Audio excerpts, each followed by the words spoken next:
तो फाइनली आपने after effects सीखने का डिसीजन ले लिया है एंड आज की इस वीडियो में हम आफ्टर इफेक्ट्स को एकदम ज़ीरो से शुरू करने वाले हैं। और ये वीडियो कंप्लीट करने के बाद आप अपने और इवन क्लाइंट्स के प्रोजेक्ट्स पे भी काम कर सकते हो, वो भी बिना किसी हेसिटेशन के, क्योंकि बेसिक्स के साथ साथ मैं उन गलतियों के बारे में भी बताऊंगा जो बिगिनर्स करते हैं। एंड इस वीडियो के एंड में मैं कुछ कॉल टू एक्शंस भी बताऊंगा जो आपके बेसिक्स क्लियर करने के बाद आपको नेक्स्ट स्टेप लेने में हेल्प करेगा। So don't skip anything and इस नई चीज़ को सीखना शुरू करते हैं। तो जैसे ही आप आफ्टर इफेक्ट्स ओपन करोगे तो आपको एडोबे के कुछ वेलकम वीडियोस दिख रहे होंगे एंड जैसे ही आप ढेर सारे प्रोजेक्ट्स पे काम करना शुरू कर दोगे उन सब की लिस्ट आपको होम पेज पे दिखनी शुरू हो जाएगी। एंड हम अपना पहला और नया प्रोजेक्ट इस टॉप लेफ्ट ऑप्शन से क्रिएट कर लेंगे एंड उसके बाद एक वर्क स्पेस आपको दिखेगा जिसमें डिफरेंट पैनल्स हैं एंड इन डिफरेंट पैनल्स का डिफरेंट रोल भी है। बट डोंट वरी, हम जैसे ही वीडियो में आगे बढ़ते रहेंगे हमें वो सब चीज़ें समझ आने लगेंगी। बट सबसे पहले हम अपना प्रोजेक्ट सेव कर लेंगे ताकि हमने इस प्रोजेक्ट में जो भी प्रोग्रेस की हो उसका लॉस ना हो। So simply go to file, save as and इसको आप अपने टॉपिक के अकॉर्डिंग नाम देके अपने डिज़ायर्ड लोकेशन पे सेव कर दो। एंड इस सॉफ्टवेयर को शुरू करने से पहले इसमें कुछ सेटिंग्स हैं जो आप पहले से अगर सेलेक्ट कर लोगे तो आपको बाद में काम करने में आसानी होगी। उसके लिए go to edit, choose preferences, go to auto save. तो पहली प्रेफरेंस में आप अपने नीड के अकॉर्डिंग एक टाइम सेलेक्ट कर सकते हो और हर उस पर्टिकुलर टाइम फ्रेम के बाद आफ्टर इफेक्ट्स वो प्रोजेक्ट खुद सेव करना स्टार्ट कर देगा एंड आपको बार बार कंट्रोल एस प्रेस नहीं करना होगा। एंड ऑटो सेव की लोकेशन आपको नेक्स्ट टू प्रोजेक्ट पर रखनी है ताकि आपको ढूंढने में मुश्किल ना हो। सेकंड प्रेफरेंस होगी मीडिया एंड डिस्क कैशे। तो बेसिकली यहाँ पर जब आप कभी भी किसी प्रोजेक्ट पे काम करते हो तो उसको स्मूथली रन करने के लिए आफ्टर इफेक्ट्स कुछ फाइल्स बनाता है एंड टाइम के साथ साथ इस डिस्क कैशे का साइज़ काफ़ी ज़्यादा हो जाता है। तो उसके लिए मैं आपको सजेस्ट करूँगा कि आप अपनी सी ड्राइव को छोड़ के किसी दूसरी ड्राइव पे एक अलग से फ़ोल्डर बना लो जैसे कि मैंने बनाया है। और वही सेम चीज़ कन्फर्म्ड मीडिया कैशे के लिए भी। एंड डोंट वरी, डेटाबेस के लिए आपका सी ड्राइव पे होगा तो कोई प्रॉब्लम नहीं है क्योंकि ज़्यादा स्पेस कैशे ही लेती है। और अगर आपने इसको गलती से सी ड्राइव पे रख दिया तो कुछ टाइम बाद आपकी सी ड्राइव का पेट फूल जाएगा एंड आपको बार बार इस सेटिंग पे आके उसको इस ऑप्शन से एम्प्टी या क्लीन करना पड़ेगा। फिर हमारी थर्ड प्रेफरेंस होगी मेमोरी एंड परफॉर्मेंस। उसके लिए सबसे पहले मेमोरी में आके जो दूसरे एप्लीकेशंस के लिए रैम रिज़र्व है वो बाय डिफ़ॉल्ट कुछ इस तरीके से सेट होगी। एंड अगर आप 16 GB पे काम कर रहे हो तो मैं आपको सजेस्ट करूँगा कि आप इसको 4 GB पे रखो और अगर आप 8 GB पे काम कर रहे हो तो उसको 2 GB पे सेट कर दो। बट अगर आप सिर्फ आफ्टर इफेक्ट्स पे काम कर रहे हो तो ये रिजर्वेशन आप कम भी कर सकते हो अपने नीड के अकॉर्डिंग। एंड दूसरा जो ये परफॉर्मेंस है इसमें आपको इनेबल मल्टी फ्रेम रेंडरिंग को चेक कर लेना है ताकि आफ्टर इफेक्ट्स आपकी पीसी या लैपटॉप का पूरी तरीके से यूज़ कर पाए। And finally press okay. And सबसे पहले हम प्रोजेक्ट पैनल में उन चीज़ों को ऐड करेंगे या इंपोर्ट कर लेंगे जिस पे हमें अपना काम स्टार्ट करना है। एंड उसके लिए आप डबल राइट क्लिक या कंट्रोल आई या डायरेक्टली ड्रैग एंड ड्रॉप कर सकते हो। एंड इस पैनल को समझाने के लिए मैं इसको थोड़ा एक्सपेंड कर लेता हूँ। उसके लिए आपको अपना कर्सर इन दो पैनल्स के बीच में ले जाना है एंड जब आपको ये ब्लैक एरो टाइप के जब विजिबल हो तब आप उस पैनल के साइज़ को एडजस्ट कर सकते हो। तो एग्जांपल के लिए मैंने एक video and audio file import कर ली है एंड आप इस प्रोजेक्ट में एडिट करने के लिए जो भी ऐड करोगे वो यहीं पे विजिबल होगा। एंड मैं आपको सजेस्ट करूँगा कि आप जो भी इसमें इंपोर्ट करो उसके लिए आप एक फ़ोल्डर बना लो क्योंकि स्टार्टिंग में जब मैंने आफ्टर इफेक्ट्स सीखना शुरू किया था तब मैं उसमें रैंडमली ढेर सारी चीज़ें इंपोर्ट कर देता था एंड काम करते टाइम अगर मुझे कुछ चाहिए होता था तो मुझे उन ढेर सारी फाइल्स में से ढूंढना पड़ता था। इसलिए मैं पर्सनली आपको ये सजेस्ट करूँगा कि आप स्टार्टिंग से ही फ़ोल्डर्स की हैबिट बना लो। एंड फोल्डर को क्रिएट करने के लिए यहाँ पे एक फ़ोल्डर का आइकन है, क्रिएट अ न्यू फोल्डर, इस पर आपको क्लिक कर देना है। इसका मैं नाम दे देता हूँ रॉ फॉर वीडियो एंड इस फुटेज को मैं ड्रैग करके इस रॉ के फोल्डर में डाल दूँगा, क्लोज़ कर दूँगा। सिमिलरली एक ऑडियो का भी फ़ोल्डर बना लेंगे एंड इसमें अपनी वॉइस ओवर ऐड कर देंगे। एंड यहाँ पर मैं कुछ एम्प्टी फ़ोल्डर्स बना लेता हूँ आपको समझाने के लिए। एंड यहाँ पर आप देख पा रहे होगी कि 5 4 3 2 1 में आ रहे हैं बट मुझे 1 2 3 4 5 में चाहिए। तो सिंपली आपको ये जो नेम के पास एरो का आइकन आ रहा है इस पर आप क्लिक कर देना है एंड इस पैनल में जो दूसरी हमारी इंपॉर्टेंट चीज़ होगी वो होगी ये कंपोजिशन।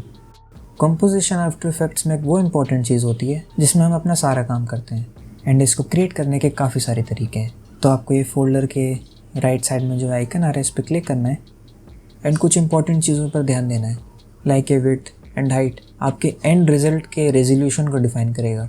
लाइक 1920 बाई 1080 HD के लिए होता है एंड 3840 बाई 2160 4K के लिए। उसके बाद आपका पिक्सल एस्पेक्ट रेशियो आपको ऐसे ही रहने देना है, इसमें कुछ चेंजेस नहीं करने। फ्रेम रेट आपके प्रोजेक्ट पर डिपेंड करता है, आप किस तरीके की फुटेज पे काम कर रहे हो, आपकी फुटेज का फ्रेम रेट क्या है। And by default start time code भी आपका 0 पे सेट होगा। एंड ड्यूरेशन आप अपनी नीड के अकॉर्डिंग सेट कर सकते हो। एंड अपने हिसाब से ड्यूरेशन सेट करने के लिए आपको टाइम कोड के फॉर्मेट में टाइप करने की कोई ज़रूरत नहीं है। लाइक इसमें मैं 5 सेकंड्स के लिए 500 टाइप करूँगा एंड 5 सेकंड्स का यहाँ पे ड्यूरेशन दिखा रहा है ये। सिमिलरली 10 सेकंड्स के लिए मैं यहाँ पे 1000 सेलेक्ट कर लूँगा। बैकग्राउंड कलर रखेंगे समवेयर अराउंड ब्लैक, आप अपने नीड के अकॉर्डिंग इसको रख सकते हो। एंड फिलहाल एडवांस्ड एंड 3D रेंडर को आपको बाय डिफ़ॉल्ट ही रखना है। एंड दिस कॉम्पोजिशन का यहाँ पे नाम दे देते हैं फर्स्ट, प्रेस ओके। कॉम्पोजिशन आप कई तरीके से बना सकते हो, like pressing Ctrl N and यहाँ पर सेम मेन्यू पॉपअप हो जाएगा जो मैंने आपको एक्सप्लेन किया है। एंड दूसरा तरीका ये होगा कि आपकी जो वीडियो या ऑडियो फाइल है उसको आपको सेलेक्ट करके इस कॉम्पोजिशन आइकन पे ड्रैग एंड ड्रॉप कर देना है। इससे आपकी जो कॉम्पोजिशन है वो आपकी फुटेज की या ऑडियो की लेंथ के अकॉर्डिंग अपने आप क्रिएट हो जाएगी एंड उसका रेजोल्यूशन एंड फ्रेम रेट भी उसके अकॉर्डिंग अपने आप सेट हो जाएगा। मैं ऐसा इसलिए बता रहा हूँ क्योंकि जब आप ढेर सारे एसेट्स, लेयर्स एंड प्रोजेक्ट्स के बीच में काम कर रहे होगे तब एक नई कॉम्पोजिशन बहुत जल्दी बना सकते हो। और अगर आपको लगे कि आपको अपनी कॉम्पोजिशन में कुछ चेंज करना है तो simply press Ctrl K and आपका सेम मेन्यू ओपन हो जाएगा। तो जैसे कि मैंने आपको पहले कहा कि आपको शुरू से ऑर्गेनाइज्ड रहना है, तो मैं इस प्रोजेक्ट पैनल में आऊँगा एंड कॉम्पोजिशन का एक फ़ोल्डर बना लूँगा एंड अपनी ये 2 कॉम्पोजिशंस को सेलेक्ट करके मैं इसमें ड्रैग कर दूँगा। तो एक तरफ हमने अपनी फुटेज को तो अपनी कॉम्पोजिशन में ऐड कर लिया है एंड फर्स्ट वाली में हम अपना वॉइस ओवर ऐड कर लेंगे। एंड अगर आपको किसी ऑडियो या वीडियो का एक स्पेसिफिक पार्ट ही अपनी कॉम्पोजिशन में चाहिए तो उस पर आप डबल क्लिक करके आपकी ये एक प्रीव्यू विंडो ओपन हो जाएगी एंड यहाँ पर इन स्क्वायर ब्रैकेट से स्टार्ट या एंड पॉइंट को सेलेक्ट करके उस फाइल को अपने कॉम्पोजिशन में ऐड कर लो। एंड इस तरीके से आप अपनी फुटेज या ऑडियो का एक सेलेक्टेड पार्ट अपनी कॉम्पोजिशन में ऐड कर पाओगे। तो यहाँ तक करने के बाद आप नोटिस करोगे कि आपका जो पहला प्रोजेक्ट पैनल था उसके बाद हम इन 2 पैनल्स में भी काम कर रहे हैं। तो अब हम इन 2 पैनल्स को समझते हैं। बट उससे पहले मैं आपको एक चीज़ बता देता हूँ कि आफ्टर इफेक्ट्स में काम करते टाइम अगर आपको कोई भी पैनल गलती से बंद हो जाए या इसकी तरह एक जगह से दूसरी जगह पे शिफ्ट हो जाए तो आपको सिंपली विंडो पे जाना है, workspace and choose reset all panels to save layout. And आपका पूरा वर्क स्पेस उन पैनल्स के साथ आपके पास वापस आ गया है। एंड प्रोजेक्ट पैनल के बाद हम इस पैनल को सीखेंगे जो हमारे वर्क स्पेस पे सबसे ज़्यादा जगह लेता है और इसको हम बोलते हैं टाइमलाइन पैनल। और इसको थोड़ा पास से समझते हैं। तो यहाँ सबसे ऊपर हमने जो कॉम्पोजिशंस बनाई हैं वो शो होंगी। एंड किसी भी कॉम्पोजिशन को बंद करने के लिए आपको उस कॉम्प पे जाना है एंड ये क्रॉस वाला आइकन पे क्लिक कर देना है। और उसे दोबारा ओपन करने के लिए आपको प्रोजेक्ट पैनल में अपने फोल्डर पे जाना है एंड उस कॉम्पोजिशन पर डबल क्लिक कर देना है। एंड इस टाइमलाइन में इन कॉम्पोजिशंस को होल्ड एंड ड्रैग करके आप इनका सीक्वेंस आगे पीछे भी कर सकते हो। तो कॉम्पोजिशन के बाद ये आपके टाइम कोड हैं जो आपके frame, seconds, minutes and hours को रिप्रेजेंट करते हैं। एंड जब कभी भी आप अपना प्ले हेड अपने कॉम्पोजिशन में कहीं पे भी मूव करोगे तो ये टाइम कोड उसके अकॉर्डिंग एडजस्ट होगा। बाय द वे ये ब्लू टूथपिक जैसी चीज़ आपकी प्ले हेड है एंड इसको होल्ड एंड ड्रैग करके पूरी टाइमलाइन के थ्रू देख सकते हो। एंड अगर आप देखोगे तो ये प्ले हेड के ऊपर एफ्स में कुछ लिख के आ रहा है, बेसिकली ये फ्रेम्स हैं। और क्योंकि हमने ये कॉम्पोजिशन 10 सेकेंड्स एंड 24 FPS की रखी थी तो यहाँ पर हमारा 24 FPS is equal to 1 second and 1 second को भी ये ब्रेक डाउन करके दिखा रहा है। एंड अगर आप ये 2 एंड साइड्स पे ब्लू शेप्स नोटिस करोगे तो ये आपके वर्क एरिया को स्पेसिफाई करता है। फॉर एग्जांपल अगर मुझे ये 5th एंड 6th सेकेंड के बीच में ही अपना काम करना है एंड मुझे इसी पे फोकस करना है तो मैं अपना वर्क एरिया यहीं पर रख सकता हूँ by using B and N on your keyboard. B से आपका स्टार्टिंग का वर्क एरिया डिसाइड हो जाएगा एंड N से एंड का वर्क एरिया। तो मैं अपने प्ले हेड को स्टार्टिंग में ले जाके B प्रेस कर दूंगा एंड एंड पे ले जाके N प्रेस कर दूंगा। एंड अगर आप उसके ऊपर की लाइन को नोटिस करोगे तो ये आपकी कॉम्पोजिशन को जूम एंड जूम आउट करता है। एंड आप देख सकते हो कि आपका जो 1 सेकेंड है इसने ये एक फ्रेम में भी डिस्प्ले कर रहा है। बट ये मैनुअली स्ट्रेचिंग बहुत टाइम कंज्यूमिंग है और उसकी जगह मैं ऑल्ट प्रेस करके अपने स्क्रॉल व्हील को अप एंड डाउन करता हूँ for zoom in and zoom out. और इस ट्रिक का एक फ़ायदा ये और भी है कि फॉर एग्ज़ाम्पल मेरा कर्सर यहाँ 7th सेकंड पे है एंड अगर मैं ऑल्ट प्रेस करके अपने स्क्रॉल व्हील के थ्रू इसको जूम इन करूँगा एंड मुझे अपने यहाँ प्ले हेड लाकर इसको मैनुअली जूम इन करने की ज़रूरत नहीं है। और इसी के साथ साथ आप यहाँ पर अपने मार्कर्स भी ऐड कर सकते हो बाय प्रेसिंग द स्टार की ऑन योर कीबोर्ड। ये मार्कर्स आप अपनी लेयर्स पे भी लगा सकते हो just by selecting the layer and pressing the star की अगेन, एंड आपका प्ले हेड जहाँ पर भी होगा उस पर्टिकुलर पॉइंट पे वो मार्कर ऐड हो जाएगा। एंड अगर आपको इन मार्कर्स को रिमूव करना हो तो press control and left click और आपके मार्कर्स रिमूव हो जाएंगे। एंड अब हम इस ऊपर वाले पैनल को समझेंगे which is for the preview. And आप अपने कॉम्पोजिशन में जो भी कर रहे होगे वो यहाँ पर शो होगा। एंड इसके बॉटम में भी कुछ ऑप्शंस हैं। तो जो फर्स्ट वाला है वो आपकी प्रीव्यू की फ्रेमिंग बताएगा। लाइक अभी 50% पे है एंड इसको आपको फिट पे रखना है ताकि आपको अपनी वीडियो का पूरा फ्रेम दिखे। एंड इसमें आप अपने scroll up and scroll down से जूम भी कर सकते हो। एंड अगर गलती से कभी आपका एकदम जूम आउट हो जाए या आपका एकदम प्रीव्यू खो जाए कहाँ पर है, तो आपको अगेन इस पर सिंपली फिट पे सेलेक्ट कर लेना है। दूसरा ऑप्शन हमारे प्रीव्यू के क्वालिटी को बताएगा। लाइक जब हम किसी प्रोजेक्ट पे काम कर रहे हैं और हम उसको प्ले करके देख रहे हैं तो वो कौन सी क्वालिटी पे चलेगा। लाइक अभी ये फुल पे सेट है बट कॉम्प्लेक्स प्रोजेक्ट्स में मैं इसको ऑटो पे रख देता हूँ, क्योंकि जैसे अभी आपको एक ग्रीन लाइन टाइमलाइन पे एकदम पूरी कंप्लीट दिख रही है एक कॉम्प्लेक्स प्रोजेक्ट में, एंड जो आपकी ग्रीन लाइन है वो बहुत धीरे धीरे कंप्लीट होगी एंड प्ले हेड भी बहुत स्लो मूव करेगा। एंड अभी इसमें सिर्फ एक वीडियो है इसलिए मैंने इसको फुल पे रखा है, बट कॉम्प्लेक्स प्रोजेक्ट्स के लिए मैं इसको आपको ऑटो पे रखना सजेस्ट करूँगा। फिर उसके बाद आपका एक फास्ट प्रीव्यूज़ का ऑप्शन है एंड बाय डिफ़ॉल्ट इसको ऑफ पे ही रखना है। एंड उसके साइड में एक ट्रांसपेरेंसी का ऑप्शन है। तो ये बेसिकली तब काम आता है जब आप किसी ऐसे प्रोजेक्ट पे काम कर रहे हो जिसका बैकग्राउंड आपको ट्रांसपेरेंट रखना है, बेसिकली एक PNG वीडियो। तो मैं इसको फ़िलहाल ऑफ रखता हूँ। एंड ये थर्ड ऑप्शन हमारे पाथ को इंडिकेट करेगा एंड इसको आपको हमेशा चेक्ड रखना है। और ये बेसिकली तब काम आता है जब आप कोई शेप लेयर बनाते हो। शेप्स के बारे में अभी आगे बात करेंगे। एंड उसके साइड में जो ऑप्शन है रीजन ऑफ इंटरेस्ट का, ये आपके तब काम आएगा जब आपको अपनी प्रीव्यू में भी किसी स्पेसिफिक पार्ट पे फोकस करना है। लाइक मैं इस ऑप्शन को सेलेक्ट करता हूँ एंड आप अपने प्रीव्यू में उस एरिया को ड्रैग करके सेलेक्ट कर सकते हो, बट मैं इस ऑप्शन को ज़्यादा यूज़ नहीं करता हूँ तो मैं इसको अनचेक कर दूँगा। फिर उसके बाद का जो हमारा ऑप्शन है तो ये जनरली हमारे प्रीव्यू में ग्रेड सेट कर देगा, लाइक टाइटल एक्शन सेफ। तो ये बेसिकली तब काम आता है जब आप किसी टेक्स्ट लेयर को अलाइन कर रहे हो। एंड प्रोपोर्शनल ग्रेड आपके बाकी एलिमेंट्स के अलाइनमेंट के लिए काम आता है। इसका कोई हार्ड एंड फास्ट रूल नहीं है कि आप इस ग्रेड में अपना टेक्स्ट लेयर अलाइन नहीं कर सकते हो, आप डेफिनेटली कर सकते हो जो आपको कन्वीनियंट लगे। तो मैं इसको यहाँ फ़िलहाल अनचेक कर देता हूँ। फिर उसके बाद उसके राइट में ये RGB का ऑप्शन है, इसको आपको ऐसे ही रखना है क्योंकि ये आपके डिफरेंट कलर चैनल्स को रिप्रेजेंट करता है। एंड क्योंकि ये एक बिगिनर कोर्स है तो इसके बारे में हम ज़्यादा डीप में नहीं जाएंगे, आपको बस इसको RGB पे रखना है। एंड एक्सपोजर की भी सेटिंग्स को हम यहाँ टच नहीं करेंगे क्योंकि हमें इसके ऑप्शंस बाद में भी मिलते हैं। एंड ये कैमरे का आइकन हमें एक स्क्रीनशॉट लेने में हेल्प करता है। एंड ये प्रोजेक्ट पे डिपेंड करता है कि आपको इसकी नीड है या नहीं, तो मैं इसको ऐसे ही रहने देता हूँ। एंड हमारे टाइमलाइन टाइम कोड की तरह यहाँ पर भी हमें करंट फ्रेम की ड्यूरेशन पता चलती रहेगी। तो प्रीव्यू पैनल के बाद अब हम टूल बार को देखते हैं। तो ये आपको होम स्क्रीन का आइकन है जो आपको बाय डिफ़ॉल्ट अपने होम पेज पे ले आएगा जो आपने स्टार्टिंग में देखा था। तो मैं अपने प्रोजेक्ट में वापस चला जाता हूँ एंड उसके साइड में आपको ये सिलेक्शन टूल मिल जाएगा जो हम स्टार्टिंग से अपने प्रोजेक्ट में यूज़ कर रहे हैं। एंड ज़्यादातर आपका इसका ही यूज़ होगा।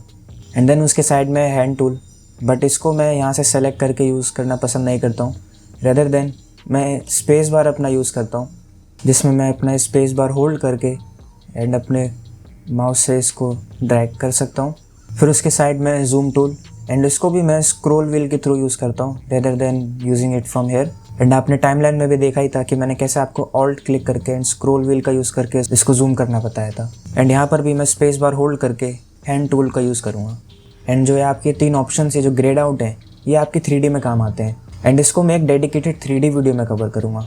एंड उसके बाद आपका रोटेशन टूल है, इसको भी मैं यहाँ से यूज़ नहीं करता हूँ। रेदर देन मैं जहाँ पे अपनी टाइमलाइन है उस लेयर पे क्लिक करके R प्रेस करता हूँ एंड यहाँ से मैं अपनी लेयर को आसानी से रोटेट कर सकता हूँ। फ़िलहाल मैं प्रेस कर देता हूँ Ctrl+Z। फिर उसके राइट में ये एंकर पॉइंट टूल है। तो बेसिकली आपका जो सब्जेक्ट है ये उसके सेंटर को डिफाइन करता है। एंड इसको आप कहीं पे भी रख सकते हो, बट ज़्यादातर आप इसको सेंटर पे रखोगे। एंड किसी भी लेयर का एंकर पॉइंट सेंटर में रखने के लिए आपको उस लेयर को सेलेक्ट कर लेना है। उसके बाद कंट्रोल एंड इस एंकर पॉइंट टूल को डबल क्लिक कर देना है। तो इससे मेरा एंकर पॉइंट अपने आप सेंटर पे आ जाएगा। इसको मैं फ़िलहाल फिट कर देता हूँ। एंड देन उसके साइड में ये शेप टूल है जिसमें आपको कई सारे शेप्स देखने को मिल जाते हैं। तो जो ये आपका शेप टूल है ये दो तरीके से काम करता है। पहला, आपको अगर किसी भी लेयर पे एक मास्क क्रिएट करना है एंड ये करने से आपकी लेयर का एक स्पेसिफिक पोर्शन सेलेक्ट हो जाएगा।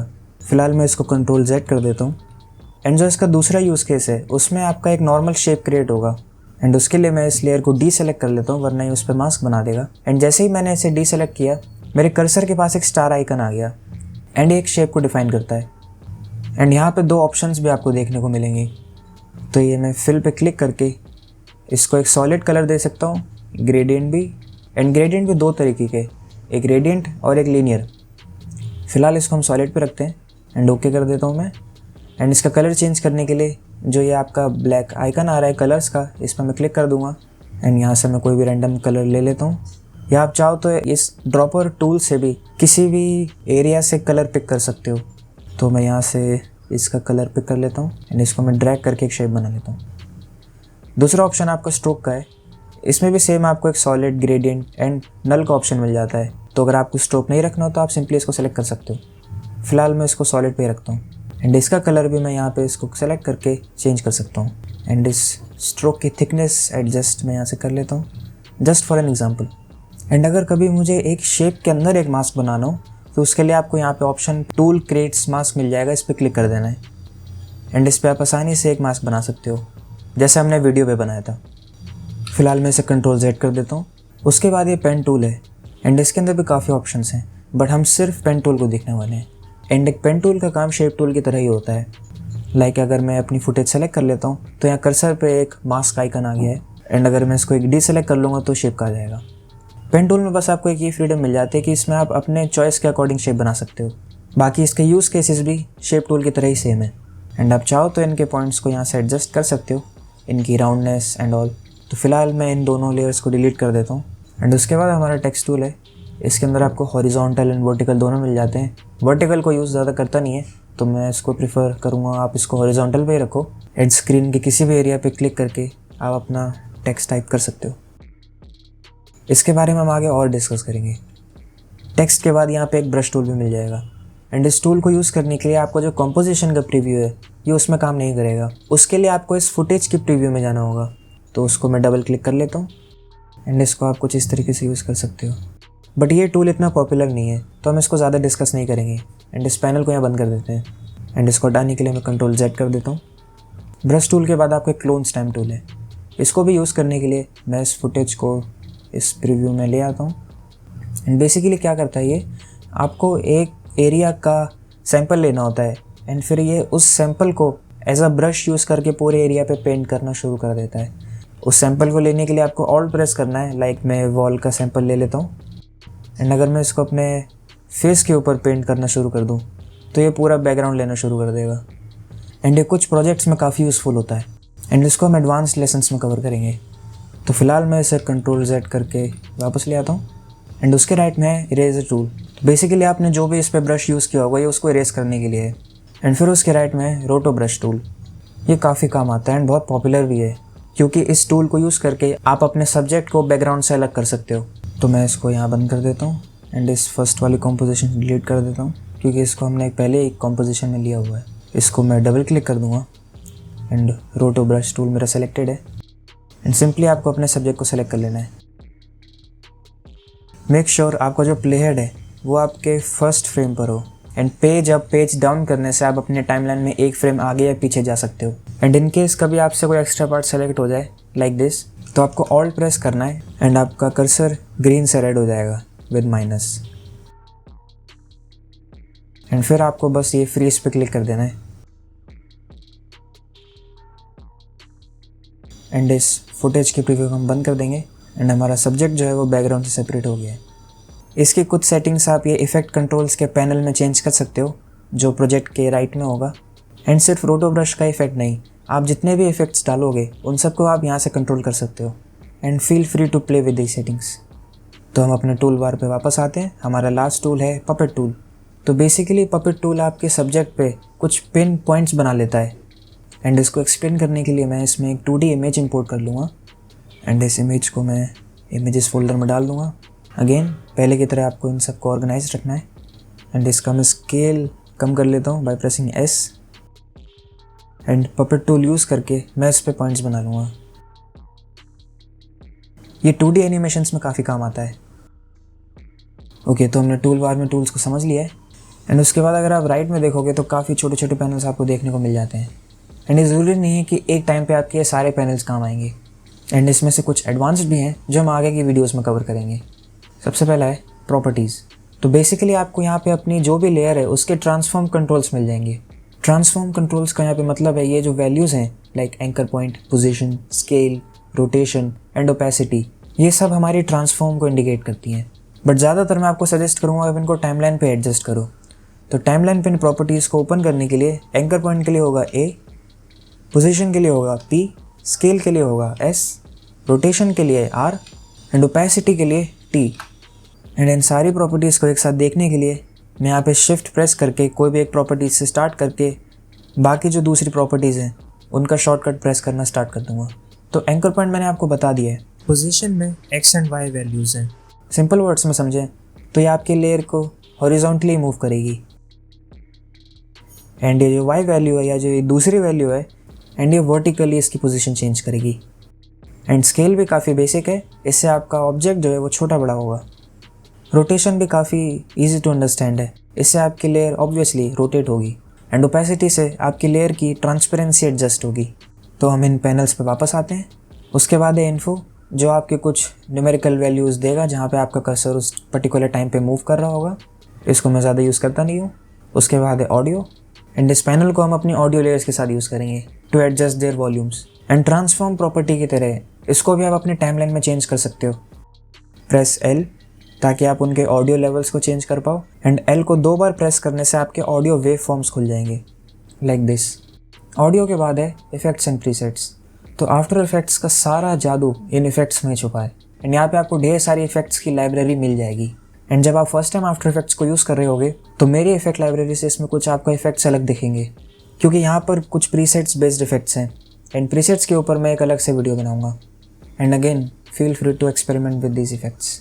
लाइक ये एनिमेशन प्रीसेट्स में प्रीसेट्स एंड टेक्स्ट में से आप काफ़ी सारे प्रीसेट्स यूज़ कर सकते हो।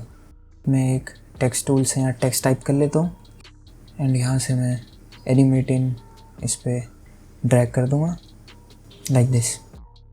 एंड फिर उसके बाद है लाइब्रेरीज़। इसको मैंने पर्सनली भी ज़्यादा यूज़ नहीं किया है एंड किसी को देखा भी नहीं है करते हुए, तो उसको हम स्किप कर देंगे। अलाइन पैनल भी काफ़ी काम का होता है, क्योंकि इसके थ्रू हमारे प्रोजेक्ट में एक विजुअल कंसिस्टेंसी मेंटेन होती है। लाइक रैंडमली कोई भी टेक्स्ट या कोई भी एलिमेंट इधर उधर हमारी वीडियो में नहीं रहता है। लाइक अभी जो ये टेक्स्ट है, अगर मुझे इसको सेंटर पे लाना है तो मैं इसको सेलेक्ट कर दूँगा, align horizontally and then align vertically. इससे हमारा टेक्स्ट सेंटर पे आ जाएगा। इस टेक्स्ट को मैं इस PNG के ऊपर ले आता हूँ एंड ये हमारा कुछ सेंटर में इस तरीके से आ गया। एंड आप चाहो तो इनको अपने यूज़ केसेस के अकॉर्डिंग लेफ़्ट, राइट या टॉप या बॉटम पे रख सकते हो। अलाइन के बाद है कैरेक्टर। तो बेसिकली हमारी जो यहाँ टेक्स्ट बेस्ड लेयर है, हम यहाँ पे उनकी सेटिंग्स को चेंज कर सकते हैं। लाइक अगर मुझे इस फॉन्ट को चेंज करना हो, समथिंग लाइक यूनिटी सन्स, तो उसको मैंने यहाँ सेलेक्ट कर लिया है। एंड उस फॉन्ट के अंदर भी आपका रेगुलर या आपको जो भी रखना है वो आप कर सकते हो। उसके बाद साइज़, ये अपने आप में ही प्री डिफाइंड है, इसको क्या ही एक्सप्लेन करूँगा मैं। एंड ये 2 लाइन के बीच की स्पेसिंग्स को एडजस्ट करता है। एंड ऑब्वियसली इन अल्फ़ाबेट्स की स्पेसिंग को भी आप इससे एडजस्ट कर सकते हो। एंड फिर उसके बाद आपको यहाँ पे काफ़ी ऑप्शंस मिल जाते हैं like bold, italic, all caps, small caps. And for example अगर मुझे इसको स्ट्रोक पे रखना है एंड ना कि एक फिल पे, तो ये जो इसके पीछे का आइकन, ये जो क्रॉस डाल है, इस पर मैं क्लिक कर दूँगा। इसको डबल क्लिक करके कलर सेलेक्ट कर लूँगा एंड फिल को मैं यहाँ से नन कर दूँगा। इस टेक्स्ट को मैं यहीं से ड्रैग करके साइड में ले जाता हूँ ताकि आपको रिजल्ट में दिखा पाऊँ। एंड इस टेक्स्ट की स्ट्रोक की थिकनेस आप यहाँ से एडजस्ट कर सकते हो। एंड अगर इस रिज़ल्ट को आपको उल्टा करना हो, आई मीन फिल को ये ऑरेंज रखना हो एंड स्ट्रोक को डिसेबल करना हो, तो आपको इस आइकन पर क्लिक कर देना है। एंड फिर उसके नीचे है पैराग्राफ। पैराग्राफ जनरली आपके तब काम आएगा जब आप कोई ऑब्वियसली पैराग्राफ लिख रहे हो एंड उसका left, centre and right align आप इस पैनल को यूज़ करके कर सकते हो। उसके बाद है ट्रैकर। एंड इस ट्रैकर पैनल में हम ज़्यादातर 3D काम करते हैं एंड ये थोड़ा एडवांस लेवल का है, तो हम इसको आगे की वीडियोस में कवर करेंगे। एंड उसके बाद है कंटेंट अवेयर फिल, एंड ये भी मैं अपनी नेक्स्ट वीडियोस में कवर करूँगा। उसके बाद है पेंट पैनल। तो ये जनरली तब एक्टिव होगा जब आप अपने टूल बार से पेंट टूल सेलेक्ट करके अपनी लेयर पर काम कर रहे होगे। एंड फिर उसके नीचे है ब्रश टूल। तो ये बेसिकली आपकी ब्रश की थिकनेस को एडजस्ट करने के लिए है। एंड वो चाहे एक पेंट हो या क्लोन स्टैम्प या एक इरेज़र हो। फॉर एग्ज़ाम्पल अगर मुझे इस फुटेज में कुछ इरेज करना है, मैं यहाँ से इरेजर टूल सेलेक्ट कर लूँगा एंड उसका डायमीटर, वो ब्रश का साइज़ कितना बड़ा है और उस ब्रश का साइज़ मैं यहाँ से एडजस्ट कर सकता हूँ एंड आप उसको अपने नीड के अकॉर्डिंग इरेज कर सकते हो। फ़िलहाल मैं इसे कंट्रोल Z कर दूँगा एंड इस ब्रश के बाद मोशन स्केच। तो ये बेसिकली तब काम आता है जब आपको अपने ऑब्जेक्ट को मैनुअली एनिमेट करना हो एंड उसके लिए आपको अपने लेयर को सेलेक्ट कर लेना है एंड मोशन स्केच पैनल से स्टार्ट कैप्चर पर क्लिक कर देना है एंड अपने कर्सर को यूज़ करके आप एक पाथ क्रिएट कर सकते हो एंड ये उस पाथ के थ्रू एनिमेट होगा। मोशन स्केच के बाद कुछ ऐसे पैनल्स हैं जिनको आप एज अ बिगिनर स्किप कर सकते हो, like smoother, wiggler and mask interpolation. तो आपने इस आफ्टर इफेक्ट्स के पूरे यूज़र इंटरफेस को डिटेल में समझ लिया है एंड हम इसकी प्रॉपर्टीज़ में थोड़ा और डीप में जाएंगे एंड उसके लिए मैं ये फर्स्ट वाली कंपोजिशन में आ जाता हूँ एंड हमने स्टार्टिंग में जो ये वॉइस ओवर इंपोर्ट की थी ये मैंने अपनी लास्ट वीडियो से लिया है। तो इसका मुझे सिर्फ कुछ सेलेक्टेड पोर्शन चाहिए, तो मुझे इतना ही पार्ट चाहिए। तो आप चाहो तो इस लेयर को मैनुअली ऐसे ट्रिम कर सकते हो। बाकी दूसरा ऑप्शन है कि आप इसको ऑल्ट एंड स्क्वायर ब्रैकेट से ट्रिम कर लो। So alt square bracket open and यहाँ पर लाके स्क्वायर ब्रैकेट क्लोज। तो मैं यहाँ टेक्स्ट टाइप कर लेता हूँ एंड इसमें हम सबसे पहले एक पोजीशन की एनिमेशन ऐड करेंगे। तो जब कभी भी आपको किसी प्रॉपर्टी में एनिमेशन ऐड करनी होती है आप की फ्रेम्स का यूज़ करते हो।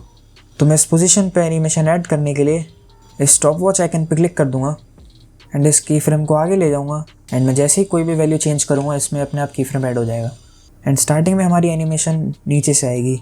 सिमिलरली मैं इसमें एक स्केल की भी एनिमेशन ऐड करूंगा।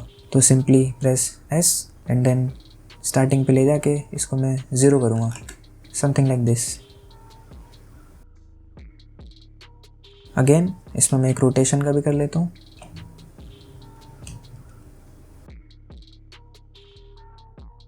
तो अभी तक हमने इसमें 3 प्रॉपर्टीज़ में एनिमेशन ऐड किए एंड उन तीनों के की फ्रेम्स देखने के लिए आपको U प्रेस करना है। तो ये एनिमेशन काफ़ी फ्लैट लग रही है एंड स्मूथ नहीं है, तो हम इन सारे की फ्रेम्स को सेलेक्ट करेंगे and press F9 to easy ease them.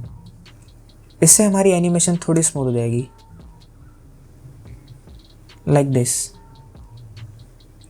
And इसकी मोशन को थोड़ा और इम्प्रूव करने के लिए हम इसमें ग्राफ्स ऐड करेंगे एंड इन ग्राफ्स को एडिट करने के लिए आपको इस ऑप्शन पर सेलेक्ट करना है। आफ्टर इफेक्ट्स में आप अपनी एनिमेशन के ग्राफ्स 2 तरीके से एडजस्ट कर सकते हो। पहला है स्पीड ग्राफ एंड दूसरा है वैल्यू ग्राफ। एंड आपको as a beginner speed graph से स्टार्ट करना चाहिए एंड लेफ्ट क्लिक से हम कुछ इस तरीके से ड्रैग करेंगे एंड आप अपने ग्राफ्स को इन हैंडल्स को यूज़ करके एनिमेट कर सकते हो। तो स्पीड ग्राफ में बेसिकली आप इनकी 3 तरीके की स्पीड्स को देखते हो, जिसमें आपके 3 तरीके के स्लोप बनते हैं, एक डाउनवर्ड स्लोपिंग, एक पीक स्लोपिंग एंड एक अपवर्ड स्लोपिंग। आपको इनके नाम से याद नहीं रखना है, मैं आपको कुछ एग्जांपल्स दिखा रहा हूँ जहाँ पर आपको ये 3 डिफरेंट ग्राफ्स की डिफरेंट स्पीड्स मिलेंगी। जहाँ पर आपके ग्राफ्स का जो हाईएस्ट पॉइंट है इस एनिमेशन की स्पीड सबसे ज़्यादा होगी एंड जैसे ही गिरना शुरू होगा इसकी स्पीड कम होती जाएगी। लाइक इस केस में इस एरिया पे आपकी स्पीड सबसे ज़्यादा है एंड उसके बाद ये थोड़ा स्मूथली स्लो डाउन हो जाता है। तो हमने ये टेक्स्ट के एग्जांपल से डिफरेंट प्रॉपर्टीज़ को एनिमेट करना सीख लिया है एंड अब हम थोड़े लेयर कंट्रोल्स के बारे में बात कर लेते हैं। तो मैंने आपको लेयर को ट्रिम करना और उसका शॉर्टकट भी बता दिया है, बट अगर आपको एक लेयर को बीच में से स्प्लिट करना हो तो सिंपली प्रेस Ctrl+Shift+D एंड उस पर्टिकुलर पॉइंट से आपकी लेयर स्प्लिट हो जाएगी। इसको मैं Ctrl+Z करके वापस ले आता हूँ। एंड हाँ, एक चीज़ और, अंडू का तो शॉर्टकट आपको Ctrl+Z पता चल ही गया है, बट अगर आपको वो रीडू करना हो तो Ctrl+Shift+Z एंड उसके बाद टाइम कोड के नीचे यहाँ पे कुछ ऑप्शंस आपको देखने को मिल जाते हैं। तो सबसे पहला है ये आई ऑप्शन, इससे आपको अपनी लेयर की विजिबिलिटी पता चलेगी। It's simple as that. And ये वॉल्यूम आइकन से आप अपनी वॉल्यूम को ऑन या ऑफ कर सकते हो एंड ये डॉट वाला आइकन आपकी लेयर को आइसोलेट कर देता है। इसको समझाने के लिए मैं इसमें एक PNG ऐड कर लेता हूँ। तो ये बेसिकली तब काम आता है जब आपको किसी स्पेसिफिक लेयर पे फोकस करना होता है। लाइक इस कंपोजिशन में मुझे सिर्फ टेक्स्ट पे फोकस करना है, तो मैं उसके लिए ये ऑप्शन सेलेक्ट कर लूँगा। तो मेरी PNG लेयर इस टाइमलाइन में तो है, बट अभी ये हाइड हो गई है क्योंकि अभी मेरा पूरा फोकस इस टेक्स्ट पे। एंड अगर मुझे इस टेक्स्ट के साथ अपनी वॉइस ओवर को भी सुनना है तो मैं इसको भी आइसोलेट कर लूँगा। तो फिलहाल मैं इसको ऑफ कर देता हूँ एंड इस PNG को हाइड कर देते हैं। फिर उसके बाद आपको ये लॉक का ऑप्शन मिल जाता है। ये भी काफ़ी सिंपल है, इसको आप यूज़ करके किसी भी एक स्पेसिफिक लेयर को लॉक कर सकते हो। फॉर एग्जांपल अभी आपने ये एनिमेशन बनाई है एंड अगर आप उसको चेंज करने का ट्राई भी करोगे तो ये उसको हाईलाइट करना शुरू कर देगा कि आपने लेयर लॉक कर रखी है। तो फिलहाल मैं इसको अनलॉक कर देता हूँ। लॉक के बाद आपको यहाँ पे कुछ लेबल्स मिल जाते हैं एंड आप अपने प्रोजेक्ट के अकॉर्डिंग इसको सेट कर सकते हो। एंड आप एक स्पेसिफिक चीज़ के लिए इससे एक कलर डिफाइन कर सकते हो। उसके बाद आपको अपनी लेयर्स का एक सीक्वेंस नंबर मिल जाएगा जिसका सीक्वेंस टॉप टू बॉटम में चलता है। लाइक अभी मेरा ये PNG जो है ये टॉप पर है। फिर उसके बाद यहाँ पे आप किसी भी लेयर को रीनेम कर सकते हो। बस आपको उस लेयर को सेलेक्ट करना है, प्रेस एंटर, एंड फिलहाल मैं इसका नाम दे देता हूँ लोगो। एंड लेयर को रीनेम करने के बाद आप उसके सोर्स का भी नेम देख सकते हो जस्ट बाय क्लिकिंग हेयर, तो हमें पता चल जाएगा कि इसका एक्चुअल में क्या नाम था। फिर ये जो ऑप्शन है ये भी आपकी लेयर को हाइड करने के लिए है, बट थोड़े अलग तरीके से। इस ऑप्शन से क्या होगा, आपकी जो लेयर है वो आपकी सिर्फ प्रीव्यू पैनल पे दिखेगी बट इस टाइमलाइन पैनल में नहीं। एंड बाय डिफ़ॉल्ट आपकी ये सारी लेयर्स पे ये पहले से इनेबल्ड होगा। एंड फॉर एग्जांपल इस PNG को मुझे सिर्फ टाइमलाइन में हाइड करना है, तो मैं ये इसका ऑप्शन अनचेक कर दूंगा एंड यहाँ पर मैं इसको इनेबल कर दूंगा। तो यहाँ पर हमारी लेयर टाइमलाइन से हाइड हो गई है बट प्रीव्यू में हमें वो शो होगी। उसको वापस लाने के लिए मैं इसको डिसेबल कर दूँगा एंड इसको चेक कर लेंगे। एंड इसमें से कुछ फीचर्स ऐसे हैं जो आपको एज अ बिगिनर अभी काम नहीं आएंगे, लाइक दीज टू। एंड ये जो FX का आइकन है ये जनरली ये बताता है कि आपकी लेयर पे कोई इफेक्ट अप्लाई है या नहीं। लाइक इन तीनों लेयर पे मैंने किसी भी तरीके का कोई इफेक्ट नहीं लगाया है, तो यहाँ पे मुझे इसका ऑप्शन नहीं दिखेगा। बट अगर हम पिछली वाली कंपोजिशन में आए तो यहाँ पे हमने टेक्स्ट में एनिमेशन लगाई थी, स्टिकर पे पपेट टूल के इफेक्ट्स लगाए थे, एंड फुटेज पे हमने रोटोस्कोपिंग की थी। एंड इन सब में यहाँ पे FX का ऑप्शन चेक मिलेगा। इनको बेसिकली आप अनचेक करके बिफोर एंड आफ्टर देख सकते हो। एंड अगेन फ़िलहाल ये फ्रेम ब्लेंडिंग आपके काम नहीं आएगी, बट उसके नेक्स्ट में जो आइकन है वो आपकी एनिमेशन को एक नेक्स्ट लेवल पर लेके जाता है। ये बेसिकली मोशन ब्लर को रिप्रेजेंट करता है। तो हमने जो एनिमेशन बनाई थी उसमें अभी मोशन ब्लर ऐड नहीं है।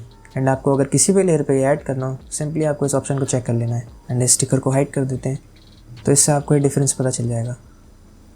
लाइक पहले ये एकदम फ्लैट था लाइक दिस, जैसे मैंने इसमें ब्लर ऐड किया ये थोड़ा और एनहेंस हो गया। एंड एक प्रो टिप मैं आपको देना चाहता हूँ, लाइक अभी तो हमने ये सिर्फ टेक्स्ट एनिमेशन ऐड की है। जब आप ये ब्लर और भी लेयर्स पे ऐड करोगे तो आपकी टाइमलाइन थोड़ी हैवी हो जाएगी, तो उसके लिए आपको अपनी सारी लेयर से वो मोशन ब्लर हटाने की ज़रूरत नहीं है, बट इंस्टेड आप इसको यहाँ से अनचेक कर दो। इससे आपकी लेयर पे मोशन ब्लर भी रहेगा बट उसका प्रीव्यू नहीं होगा। बट आप जब इसको फाइनल एक्सपोर्ट करोगे उसमें आपका ब्लर आपको देखने को मिलेगा। एंड उसके राइट में जो ऑप्शन है एडजस्टमेंट लेयर का, मैं आपको सजेस्ट करूँगा ये आप यूज़ मत करो। इसकी जगह एक एडजस्टमेंट लेयर हम बनाएंगे जो हम आगे अभी देखने वाले हैं। एंड उसके बाद आपको 3D का ऑप्शन मिल जाएगा। आप इसको जिस लेयर पे भी चेक करोगे वो लेयर 3D बन जाएगी।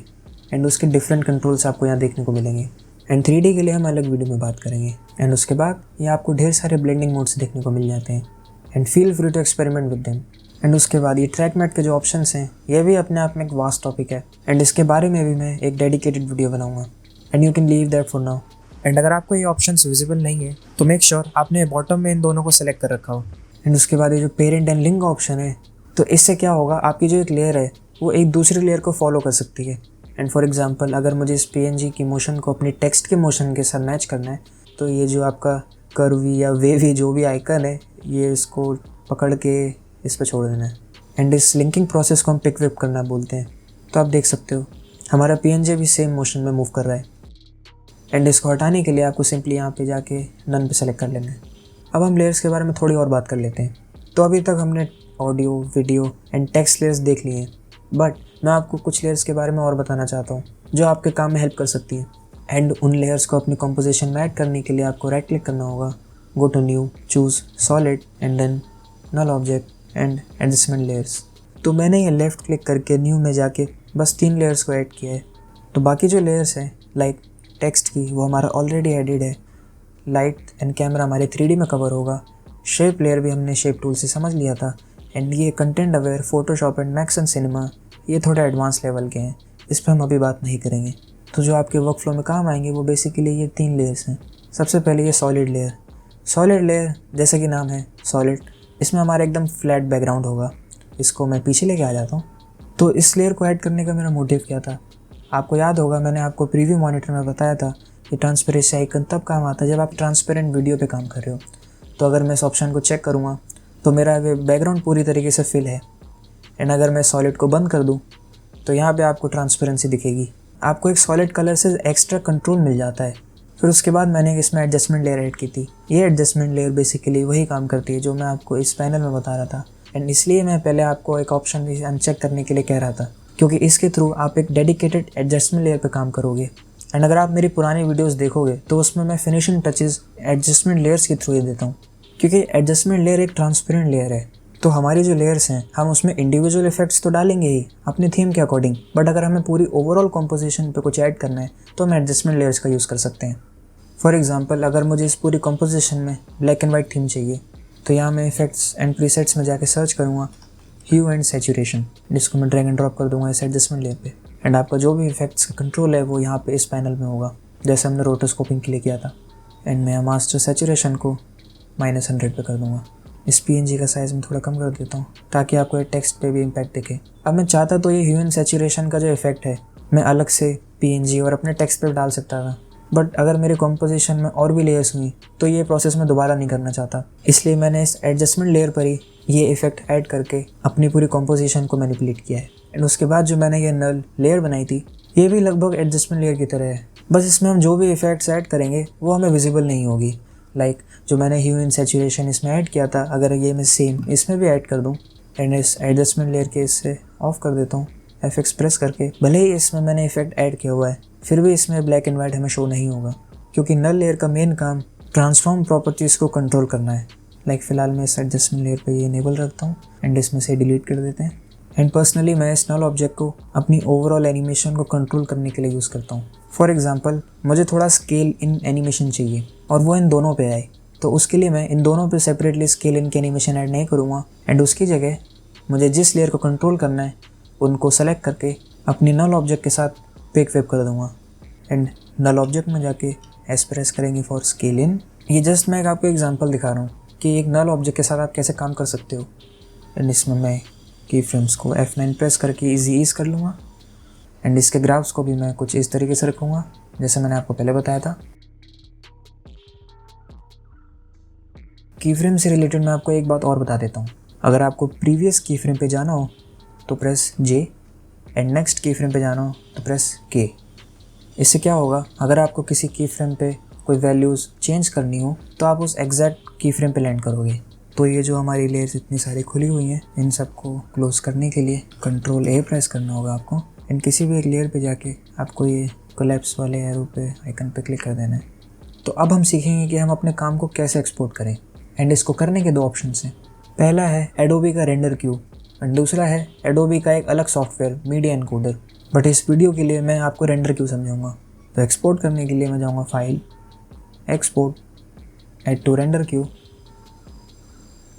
आउटपुट 2 पे आप सेलेक्ट कर सकते हो कि आपको कौन सी जगह पे वीडियो एक्सपोर्ट करनी है। मैं इसको नाम दे देता हूँ वीडियो एंड रेंडर सेटिंग्स में ये आपकी कॉम्पोजिशन सेटिंग्स को यहाँ मैच कर लेगा एंड उसके बाद आपको आउटपुट मॉड्यूल में जाना है एंड इसको आपको H.264 पर रखना है। बट अगर आपको सिर्फ एक ऑडियो फाइल एक्सपोर्ट करनी है तो आप MP3 सेलेक्ट कर सकते हो।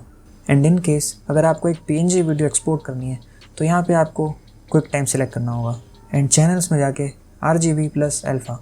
RGB आपके कलर्स को रिप्रेजेंट करता है एंड अल्फ़ा आपके ट्रांसपेरेंट बैकग्राउंड को। अगर आपको black and white transparent video चाहिए तो चूज़ अल्फ़ा, बट ज़्यादातर लोग RGB प्लस अल्फ़ा ही यूज़ करते हैं क्योंकि ब्लैक एंड वाइट बहुत कम केसेस में यूज़ होता है। बट फिलहाल मुझे अपनी वीडियो को ट्रांसपेरेंट नहीं रखना तो मैं इसको RGB रखूँगा and H.264 press okay and then click on render and we are done. So finally आपने आफ्टर इफेक्ट्स के बेसिक्स कंप्लीट कर लिए हैं और वो भी बिना कुछ स्किप करे एंड आप अपनी नेक्स्ट प्रोजेक्ट पे आराम से काम कर सकते हो। बट वेट, इस वीडियो में बताए हुए सारे कॉन्सेप्ट्स को अपने ब्रेन की मेमोरी में स्टोर करने के लिए ये कॉल टू एक्शंस आपको फॉलो करना होगा। तो आपको डेली एक सिंगल आइडिया पे काम करना होगा। बट अगर आपको कोई आइडिया नहीं आ रहा है तो मेरे चैनल पर डेली हुई आफ्टर इफेक्ट्स की जो भी वीडियोज़ हैं आप उनसे रेफरेंस ले सकते हो एंड जैसे आप उनको कंप्लीट कर लोगे you can take inspiration from the internet. And दूसरा स्टेप ये होगा कि आप डेली एटलीस्ट 3 to 5 इफेक्ट्स के साथ एक्सपेरिमेंट करो, क्योंकि जैसा आपने देखा इस सॉफ्टवेयर में काफ़ी सारे इफेक्ट्स हैं एंड जब आप रोज़ कुछ ना कुछ इन इफेक्ट्स के साथ बनाते रहोगे तो आपका क्रिएटिव माइंड और खुलेगा। एंड थर्ड स्टेप होगा कि आप इन सब चीज़ों की प्रैक्टिस डेली एटलीस्ट 90 मिनट्स के लिए करो। ज़्यादा करोगे तो और बेटर है एंड ये आपको 7 से 10 दिनों के लिए करना है। ऐसा मैं इसलिए करने के लिए बोल रहा हूँ कि जो आपकी मसल मेमोरी है वो आफ्टर इफेक्ट्स के साथ बिल्ड होना शुरू हो जाएगी। लेमन लैंग्वेज में कहूँ तो आपका हाथ बैठना शुरू हो जाएगा। एंड इसी बात पे वीडियो को लाइक करना मत भूलना, चैनल को सब्सक्राइब कर लेना for more videos like this. And इस टॉपिक से रिलेटेड कोई भी डाउट हो तो feel free to ask. Thank you.